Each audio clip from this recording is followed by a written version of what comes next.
Olá pessoal, sejam bem-vindos à aula de hoje de Teoria Combinatória dos Números. O tema de hoje será a demonstração combinatória do pequeno teorema e também do teorema de Wilson. Vamos começar aí pela demonstração do pequeno teorema, que está respaldado nas ideias da análise combinatória. É muito importante nós relembrarmos o princípio fundamental da contagem, o que venceria-se sua definição. Pensa o seguinte: se nós temos um evento composto de duas etapas sucessivas independentes, de tal forma que o número de possibilidades da primeira etapa seja D1, e para cada possibilidade da primeira etapa, o número de possibilidades de uma segunda etapa seria D2. Então, ou seja, para nós encontrarmos o número de possibilidades do evento ocorrer, seria o produto de D1 por D2.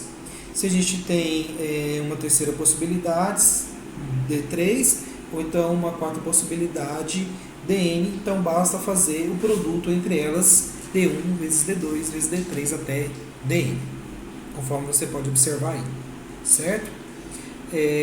Dando prosseguimento, nós iremos começar a definir através do teorema, da definição do pequeno teorema, que se diz o seguinte: se P é um primo e N é um inteiro positivo, então P divide N elevado a P menos N.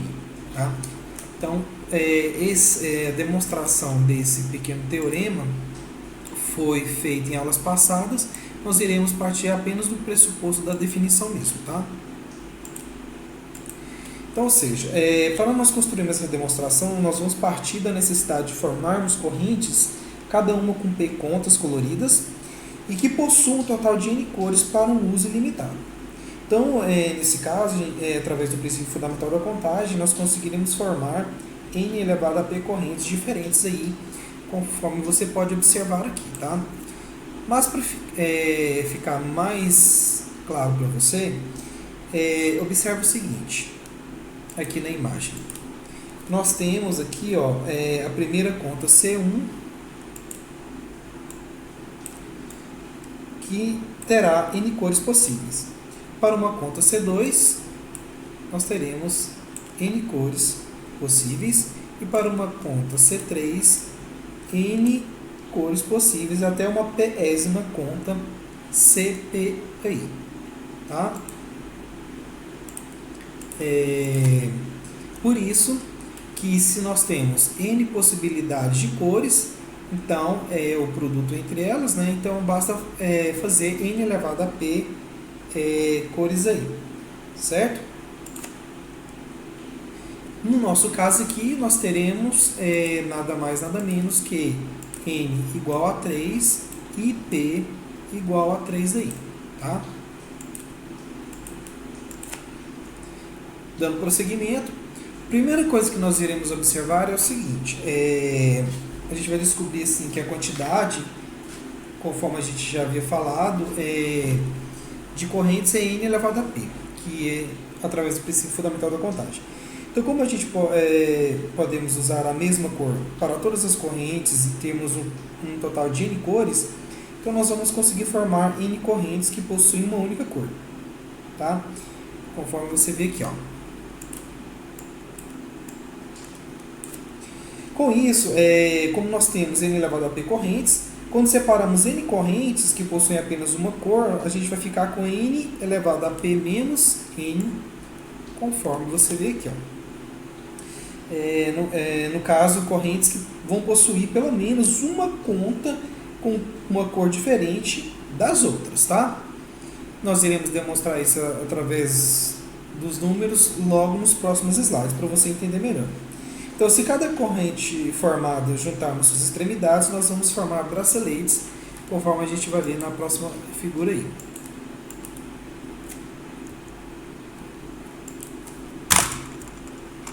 Ou seja, se cada corrente a gente juntar, nós iremos formar os braceletes, conforme você pode observar aí.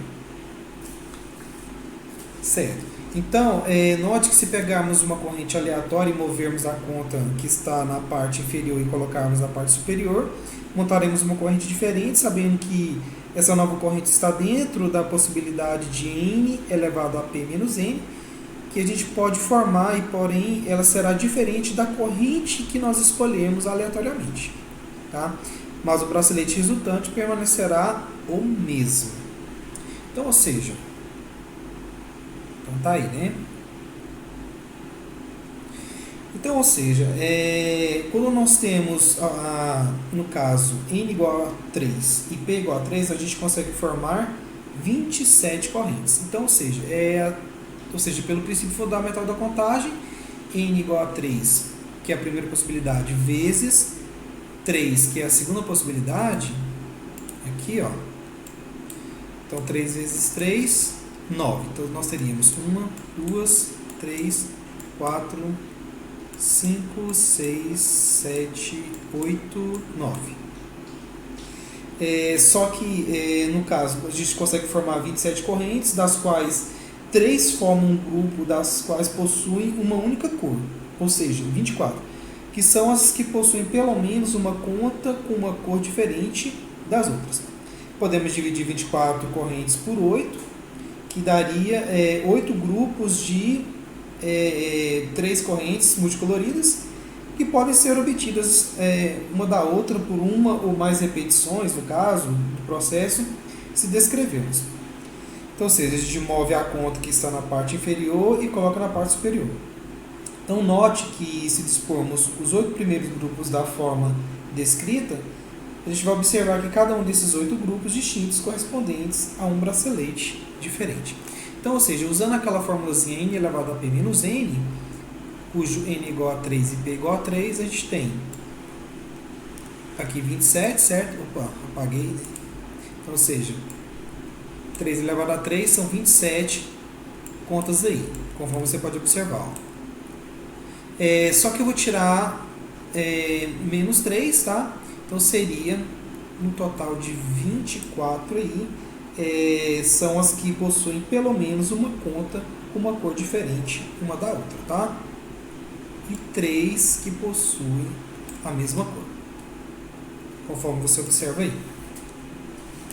Então, dando prosseguimento aí, vamos dificultar um pouco mais o entendimento. Então tá aí mais uma imagem aí que a gente tem os braceletes com n igual a 3 e p igual a 3 com pelo menos uma conta de cor diferente. Tá? Então, dificultando um pouco mais aí, nós vamos passar agora a chamar de K o menor número de vezes que podemos repetir o processo descrito até que vamos obter uma nova corrente original. Então, como nós vamos separar as correntes que possuem apenas uma cor, a gente vai notar que o K ele é positivo, tá? Conforme está aqui, K positivo. E sendo K positivo, dessa forma a gente vai escolher uma corrente, se nós fizermos K vezes o processo, vamos obter uma corrente original. Se fizermos o processo mais K vezes, ou seja, 2K vezes, 3K vezes, 4K vezes, 5K vezes, obteremos novamente a corrente original de forma semelhante para essas possibilidades aqui, ó, até o infinito. Então, pelo algoritmo de Euclides, a gente observa que existe um Q, tá? E um R, tal que P é igual a Q vezes K mais R, sendo que 0 é menor do que R, menor ou igual a R no caso, e menor que Q. Aqui não foi colocado aqui, mas 0 menor ou igual a R menor que Q, tá? Do que K, aliás. Então, o que a gente pode observar? Que através do Q passos, a gente vai notar que são necessários R passos até após o Q vezes K ésimo passo para se obter uma reprodução da colocação inicial. Então, observe que se R é menor do que K, K seria um menor número inteiro positivo, tá bom? De passos necessários para que a obtenção de uma nova reprodução, a gente vai observar que R deve ser igual a 0, certo? Conforme a gente estabeleceu aqui, ó. Tá? E até mesmo porque K é maior do que 1. Logo, a gente vai notar que P é igual a Q vezes K, tá? E portanto, a gente elucida que o quê? Que K tem que ser igual a P. Por quê? Porque uma vez que o K é positivo e o P é primo, tá? E o K nada mais é maior do que R. E observe que no exemplo n igual a 3 e p igual a 3, a gente vai precisar de, no mínimo, 3 repetições do processo descrito para a gente obter uma corrente original aí. Conforme a gente pode observar... Opa, aí na figura aí, conforme você observa aí, ó. Opa, voltando. Então a gente tem... Então, olha só. Então, quando a gente tem n igual a 3 e p igual a 3, a gente vai precisar de, no mínimo, 3 repetições do processo para a gente obter uma corrente original. Então, você observa aqui, ó. Primeiro processo, segundo processo, terceiro processo para obter uma corrente original. Bem claro. Ok. E, dando prosseguimento... Nós temos que B é o número de braceletes, tá? Sendo assim, as n elevado a p menos n correntes podem ser reproduzidas em um grupo de p correntes, cada, tá? Conforme você viu nas figuras anteriores. E como já mostrado, cada um desses grupos gera um novo bracelete. Então, chamando o número de braceletes de B, a gente pode concluir que quando multiplicamos B por P, encontramos o número de correntes que não são formadas por uma única cor. Então, olha só, multiplicando P por B, tá? Então, como a gente já sabe, o número de correntes que não são formadas com contas de uma única cor seria N elevado a P menos N, conforme está aqui. Tá? E, portanto, a gente tem o que a gente acabou de demonstrar aqui.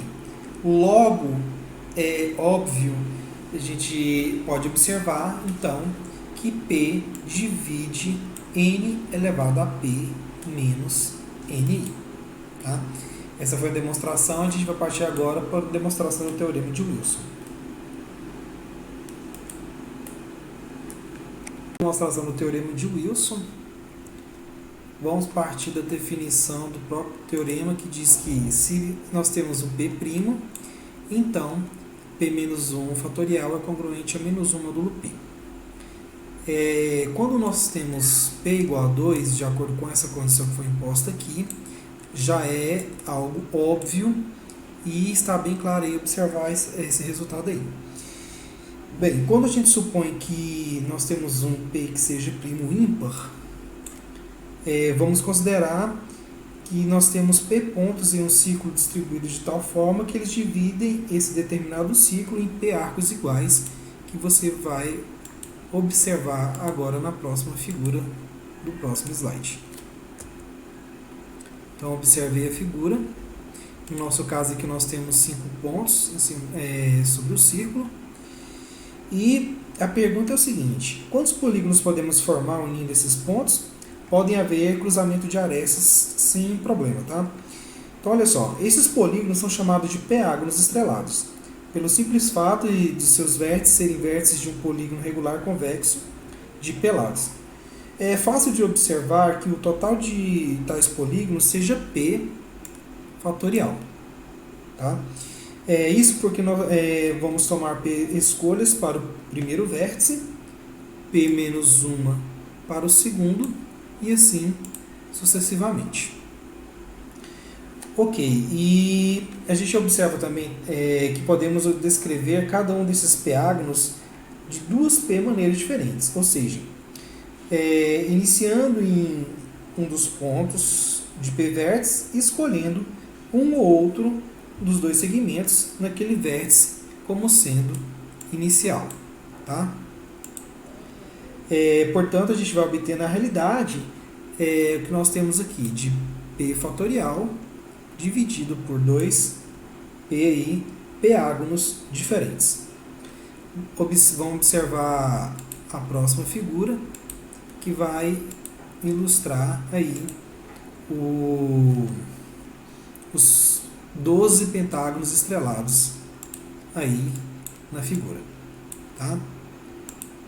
Então, continuando o nosso entendimento, para isso, quando nós temos P fatorial dividido por 2P ágonos, exatamente, a gente vai observar que ficam inalterados quando submetidos a uma rotação de 2π sobre P radianos. Tá? Então, ou seja, a gente vai chamar esses P ágonos estrelados regulares, uma vez que são estrelas de pontos onde cada ponto é o vértice de um ângulo de 2K mais 1π dividido por P radianos, com essa condição que está aqui. No nosso exemplo, a gente tem que nós temos 5 pontos lá no círculo, tá? E o fatorial seria nada mais do que 120 maneiras diferentes aí. E quando eu quero formar polígonos diferentes, através dessa dedução que foi explicada anteriormente, a gente vai ter 12 polígonos diferentes, tá? E quantidade de polígonos inalterados, nós vamos ter 2, tá? Aplicando aí para P igual a 5, também por essa condição aqui. Quando numa rotação de 72 graus. Isso a gente vai formar P ágonos estrelados regulares, onde cada ponto é o vértice de um ângulo 2K mais 1π radianos aí, tá? Então, continuando o nosso entendimento, está aí os pontos unidos aí, até mesmo o cruzamento de arestas, demonstrado ali na figura. E aqui nós temos os 3 ágonos estrelados regulares, tá? Conforme você pode observar aí na figura.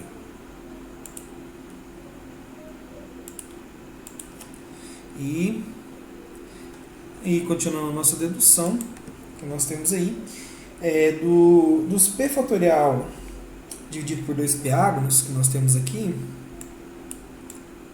menos essa condição aqui que foi dita anteriormente, operacionando aqui, nós vamos ter P menos 1 fatorial menos P menos 1 dividido por 2P.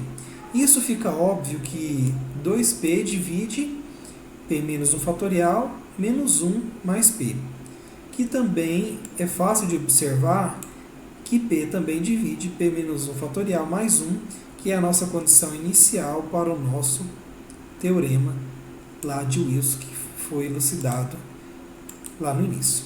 Tá? Muito simples aí. Tá? Aqui nós encerramos a nossa demonstração. Muito obrigado por sua presença e até a próxima.